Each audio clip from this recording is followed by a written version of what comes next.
자, 우리 투기억제책 계속해서 보겠습니다. 29페이지입니다. 투기과일주하고 조정대상적이 나올 것입니다. 자, 보겠습니다.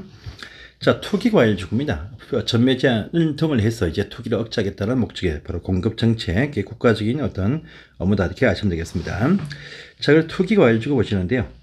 자, 투기과일주는요, 우리가 앞서 봤던 그 분양가 상한제 같은 경우는 국토교통부 장관만이 정할 수 있었습니다. 근데 투기과일주는요, 국토교통부 장관도 할 수 있고, 또 서울시 등을 포함해서 시도에서도 정할 수 있다. 특징이 있습니다. 그래서 투기과일주는 국토교통부 장관도 정할 수 있고, 시도지사도 정할 수 있어요. 근데 요 지정 절차가 보시면, 지정 절차가 분양가 상한제가 똑같아요. 다음 페이지 보시면, 먼저 볼게요. 간단히 볼게요. 요 지정 절차 있죠. 보시면, 어떠한 지역에 딱 보이면 투기가지고 지정할 때 국토교통부 장관은요 보시면 똑같아요. 시도 의견 듣고 심의해서 공고한 다음에 시군구청에 통지해주면 시군구청장이 해당 사업주체한테 시행사한테 공고하게 한다. 똑같은 말 나옵니다. 근데 보시면 시도지사도 지정을 할 수 있어요. 시도가 정할 때도 절차 똑같습니다. 그런데 딱 하나 틀려요. 우리 국토교통부 장관은 시도에 의견 듣는데 시도는요 국토교통부와 협의한다는 말 나오죠. 시군구청의 의견이 아니고 국토교통부 장관과 협의를 한 다음에 심의해서 공고한다. 공고한 다음에 시군구청에 통지해주면 시군구청장이 사업자 시행사한테 입주자 먼저 공고에다가 공고하게 한다. 똑같은 말 나옵니다. 나와요. 보시면 그러니까 따로 외울 필요가 전혀 없습니다. 자, 그러면 어떤 장소일 때 투기가일지구를 정할 수 있느냐? 그런 것은 시험에 두 번이나 나온 적이 있습니다. 그래서 앞에 다시 가보시면 일단 투기가일지구 정할 때 보시면 밑에 있죠. 1, 2, 3, 4, 5번 여기에 해당이 될 때 지정을 할 수 있다지 해야 된다. 업무사항은 아닙니다. 그래서 보시면 2개월 딱 되면 항상 청약 경쟁률 뜹니다. 5대1입니다. 항상 초가.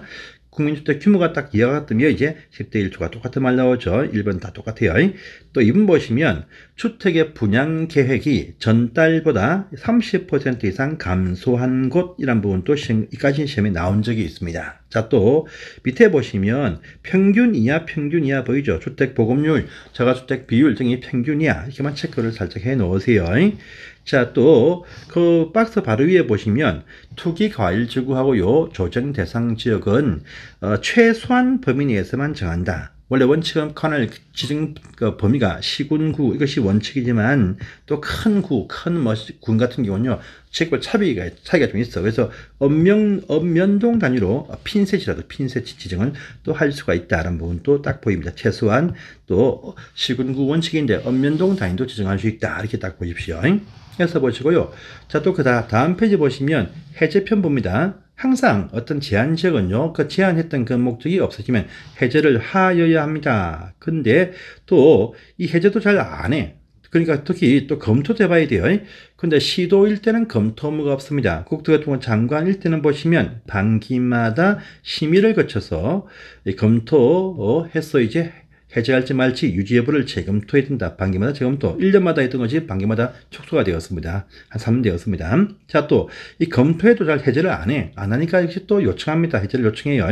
시도지사, 시군구청장 등이 해제를 요청할 수 있어요.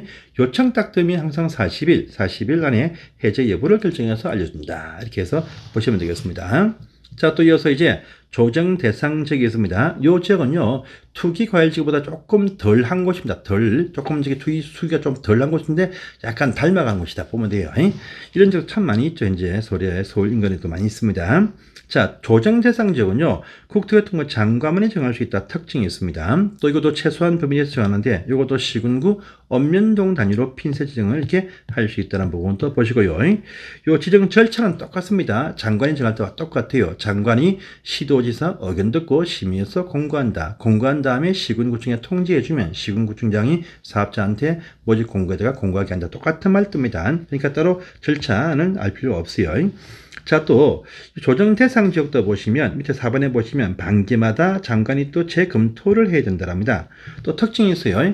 이 조정 대상 지역을 검토했는데 유지를 결정했습니다. 그러면은요 6개월 동안 다시 해제 신청을 할 수가 없다는 부분도 체크를 해 놓으세요. 자, 그런데 이 조정 대상 지역은 특징이 있습니다. 두 개의 지역으로 나뉩니다. 나뉘어. 과열지역이고요. 위축지역이 있습니다. 과열, 조정 대상 지역은 과열하면 이 과열처럼 이게 투기 과열지구처럼 되어가는 그런 지역일 것이고요. 위축은 그것도 아니면 전혀 가능성이 없는 지역도 있습니다. 자, 과열 딱 되면요, 3개월간의 주택가 상승률이 물가 상승률 대비해서 1.3배 초과한다. 이건 꼭 보시고요. 위축지가 밑에 보시면 6개월간의 주택가격 상승률이 상승이 아니고 1% 이상 하락한 곳이다 라는 기본 조건을 갖습니다. 그러면서 박스 안에 1, 2, 3번도 보이죠. 이것도 체크를 한번 하시는데 요 1번, 2번까지는 체크를 좀 해두세요. 또 특징이 있습니다. 자가주택 비율 등이 평균 이하, 이것이 기본 원칙인데 밑에 위축 보시면 평균 이상이다, 좀 반대되는 것도 있습니다. 이런 분 보시고요. 또 과열편 보시면 2개월 때면 항상 청약 경쟁률 5대1 초과, 국민주택 규모 이하는 10대1 초과라는 부분도 보입니다. 자, 3개월간의 분양가 전매량이 30% 이상 상승한 곳이다. 이런 부분들. 위축 지역에서 1번 보시면 주택 거래량이 3개월 연속 20% 이상 감소한 곳이다. 이런 식의 특징을 잡아 놓으시고 지금 보시면 안 되고요. 9월달 초에 이런 부분 한 번 더 체크를 꼭 해 놓으시길 바랍니다. 조정 대상 지역입니다. 넘어가시고, 자, 그 다음 페이지 보시면 또 공급편의 마지막 상이 뜹니다. 임대주택 건설 공급. 이것도 한 문제로 시험에 항상 나올 수 있는 대비를 해야 됩니다. 딴 시험에서 2번이나 나왔어요. 임대주택 건설이 뭐냐면, 자, 이 말은요, 민간 임대를 의미하지 않습니다. 우리가 앞으로 배우실 것인데, 공공임대, 요 공공임대를 주로 의미한다, 이렇게 하시면 돼요. 자, 공공임대주택이 그 지역 일대에 참 많이 있으면 지역 주민들이 좋아하겠습니까? 하지 않습니까? 별로 안 좋아합니다. 왜냐면 이 공공임대 쪽으로 싸니까 그걸로 빠져버리면 자기들 집 임대 칠 때 임차인이 안 들어옵니다. 그러면 집이 텅텅 비겠죠. 그러면 아주 난처하니까 공공임대의 어떤 주위의 행성들을 자가 소유하신 분들은요, 자기 집 전세 임대가 안 나가니까 아주 싫어한다 보시면 돼요. 또 공공임대 하려면 좀 싸게 공급해야 되니까 싼 땅을 확보해야 되는데 땅 확보하기가 참 힘듭니다. 힘들어요. 이 도심지 안에서 임대가 필요한데 저기 외곽에 멀리 가서 임대 있으면 뭐하겠습니까? 출퇴근 힘들어하니까 힘들어요. 그러니까 도심지 안에서 임대주택의 임차인들이 생활할 수 있게 좋은 곳에 있어야 됩니다. 근데 그런 땅들이 비싸가지고 땅 확보하기 힘드니까 또 반대도 많다 보니까 임대주택이 도심지 안에서 군데군데 나와야 됩니다. 그래서 일반적인 분양이라든지 일반적인 민간 임대라든지 이런 곳에 좀 집어넣어야 돼. 집어넣을 때 해당 시행사 사업자가 가만히 있겠습니까? 혜택을 줘야 돼. 특혜를 주어야 이제 그런 식의 임대가 나올 수 있다는 의미가 포함이 되었습니다. 그래서 대상을 딱 보시면요. 자, 임대주택이 공공임대가 없는 것 같은 곳에 임대를 막 집어넣습니다. 실제 많이 있습니다. 자, 밑에 박스 하나 보이죠? 임대주택 건설 공급, 이 말 딱 보이죠? 이건 뭐냐면 민간 임대주택 말합니다. 조금 10년 살고 내 집처럼 10년 살고 내 집으로 소유할 수 있는 이게 민간임대, 우리가 공공지원 민간임대, 또 장기 일반 민간임대 등 말합니다. 이런 임대는 공공임대가 없다고 판단합니다. 아닙니다. 많이 있습니다. 실제. 그래서 이런 식의 임대주택 사업자한테 첫 번째, 또 두 번째 보시면 30호 이상의 주상 복합주택이 나오네요.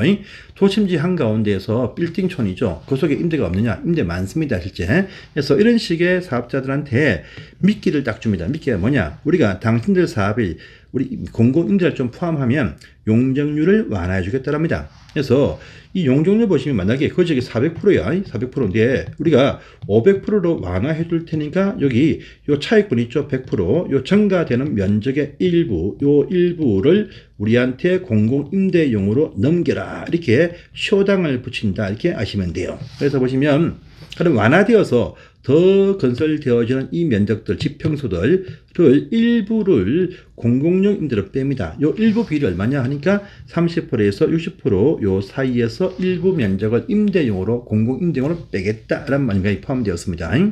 그런데 뺄 때 보시면 공짜는 아닙니다. 실제 보시면 당신들 그 더 임대주택을 더 추가로 지으면서 투입되어진 건축비 이건 준다. 대신요 요들 부속 토지 있죠. 지분 땅 지분은요 기부 체납해라. 땅값은 안 받고 혜택을 더 주어서 집을 더 짓게 합니다. 요 만약에 60%까지 빼낸다. 나머지 40%는 원가로 시멘트 값만 투입해서 더 지어서 지가 팔아먹겠죠. 그러면 수익을 올릴 수 있습니다. 누이 좋고 매부 좋고 이 얘기죠. 그러니까 이렇게 해서 이제 기부 찬압을 지불은 기부 찬압하고 건축비는 지급해주면서 이제 스스로 상호 합의를 합니다.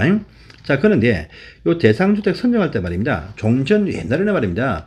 이 단지 안에 보시면 101동, 102동, 103동은 분양, 104동은 임대 이렇게 구분이 딱 되었죠. 그러면 조금 좀 차별화가 되어서 좀 안 좋다 이거죠. 그래서 앞으로 이렇게 임대용을 빼낼 때 보시면 전체 단지 가운데에서 그 공개 추첨을 통해서 어딘가 임대인지 모르게 해서 선정해서 빼낸다 합니다. 앞집이 장기전세 일반인지, 앞집이 민간 임대인지, 앞집이 분양인지, 앞집이 공임인지 모르게 해서 이렇게 해서 빼낸다라는 의미가 포함이 되었습니다. 이러한 임대는요, 해당 서울시 등의 도지사 등이 우선해서 인수할 수 있다. 해서 요 지역에 보시면 도초심지 한가운데 이런 식의 공공임대 등을 많이 건설해서 이제 지역 임차인들의 어떤 생활 안전에 기여하겠다라는 의미가 여기에 많이 포함이 되었으니까 이런 부분도 체크를 꼭 해두세요. 해두시면서 오른편에 살짝 보시면 정비법에서 배우실 내용이지만 정비법 정비사업을 할 때 보시면 그 사업별로 해서 이 임대주택의 의무적 건설을 하게 합니다. 그래서 주거환경 개선사업, 재개발사업, 재건축사업 정비할 때 합니다. 그래서 국민주택 규모 전체 주택 가운데서 90%까지 요 산동네 개선사업은요, 임대주택은 30%, 또 재개발 사업일 때 국민주택 평형은 80% 이하, 임대는 20% 이하. 재건축 사업은요, 국민주택 규모의 평수 제한은 있지만 임대주택 비율 제한은 없습니다. 그래서 9, 3, 8, 2, 6 해서 이거 나중에 한 번 더 꼭 할 건데 체크를 꼭 나중에도 꼭 하셔야 됩니다.